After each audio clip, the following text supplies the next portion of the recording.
Sobat Insani yang terkasih, selamat berjumpa dalam Renungan Insani pada hari ini, Selasa 12 Oktober tahun 2021, hari Minggu biasa yang ke-28. Mari kita memulai permenungan kita ini dengan berdoa. Dalam nama Bapa dan Putra dan Roh Kudus. Amin. Ya Allah, pandanglah kami, sucikanlah hati kami, bersihkanlah diri kami, agar kami boleh mewartakan sabda Putramu yang akan kami renungkan sesaat lagi. Dengan pengantaran Kristus Tuhan dan Juru Selamat kami. Amin. Tuhan bersamamu dan bersama rohmu. Inilah Injil suci menurut Lukas.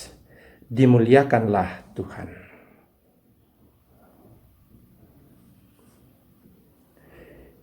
Injil Lukas bab 11 ayat 37 sampai 41. Ketika Yesus selesai mengajar, seorang Farisi mengundang dia untuk makan di rumahnya. Maka masuklah dia ke rumah itu, lalu duduk makan. Orang Farisi itu melihat hal itu dan ia heran, karena Yesus tidak mencuci tangannya sebelum makan.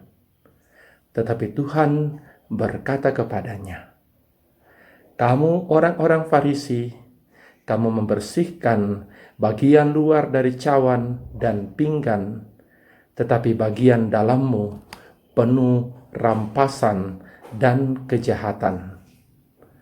Hai orang-orang bodoh, bukankah Dia yang menjadikan bagian luar, Dia juga yang menjadikan bagian dalam?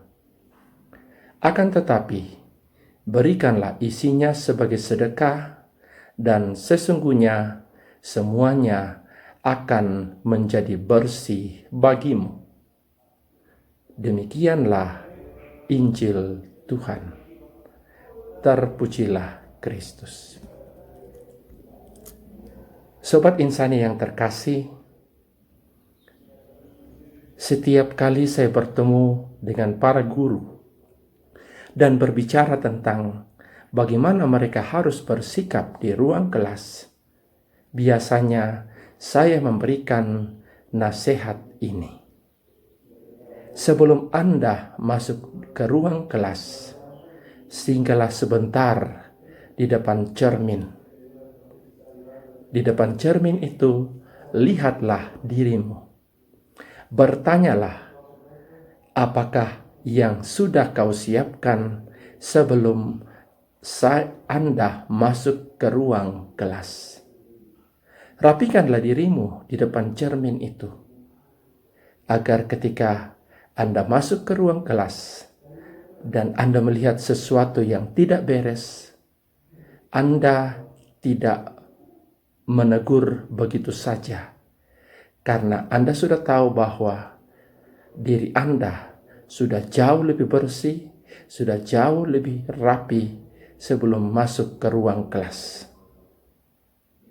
Tetapi ketika Anda tidak bercermin sebelum masuk ke ruang kelas, bisa jadi apa yang Anda katakan itu tidak akan memberikan daya atau pengaruh kepada peserta didik.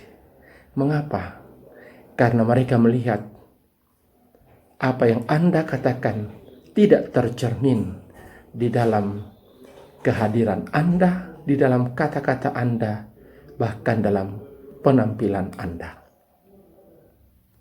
Hari ini Tuhan Yesus mengingatkan kepada orang Farisi yang merasa heran ketika melihat bahwa sebelum makan Yesus tidak mencuci tangan. Mencuci tangan sebelum makan adalah salah satu kebiasaan atau adat istiadat yang dipegang teguh dalam budaya Yudaisme.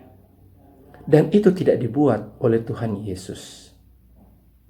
Hal inilah yang membuat orang Farisi heran dan bertanya-tanya di dalam hatinya. Namun Yesus menangkap kegusaran. keheranan dari orang Farisi itu. Yesus mengingatkan orang Farisi itu bahwa apa yang ia lakukan bukanlah sesuatu yang sebenarnya melanggar aturan. Mengapa?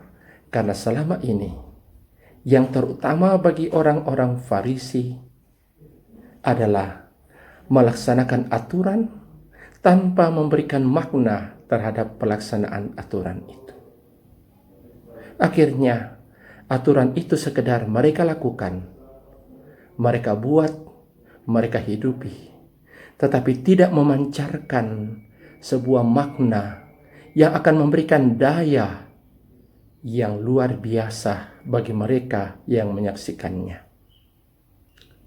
Sobat Insani yang terkasih, kata-kata Tuhan Yesus pada hari ini mau mengingatkan kepada kita bahwa kesucian sejati bukanlah sekedar tampak dari hal-hal yang dilakukan oleh gerak-gerik tubuh kita. Kesucian itu muncul dari dalam diri kita sendiri. Bersihkanlah diri kita, rajin-rajinlah berintrospeksi, memeriksa diri kita sebelum kita mengomentari orang lain, sebelum kita menuduh orang lain, bahkan menghakimi orang lain. Hidup kita ini baru berarti ketika apa yang kita lakukan sungguh-sungguh keluar dari penghayatan diri kita.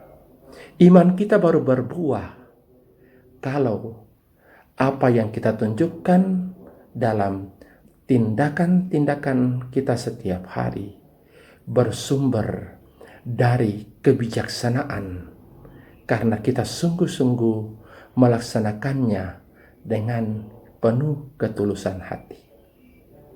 Ingatlah, rajin-rajinlah bercermin di dalam hidup kita ini, mengevaluasi diri kita sebelum kita mengatakan sesuatu tentang orang lain atau tentang sebuah peristiwa.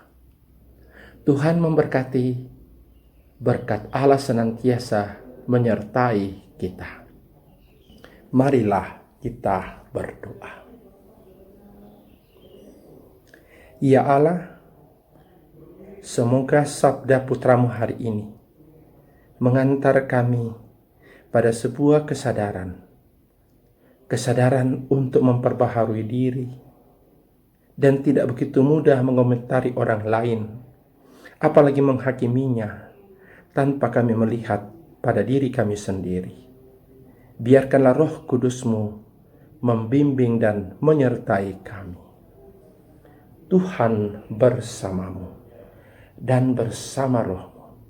Turunlah berkat Allah yang Maha Kuasa atas saudara-saudariku dimanapun Anda berada. Dalam nama Bapa dan Putra dan Roh Kudus.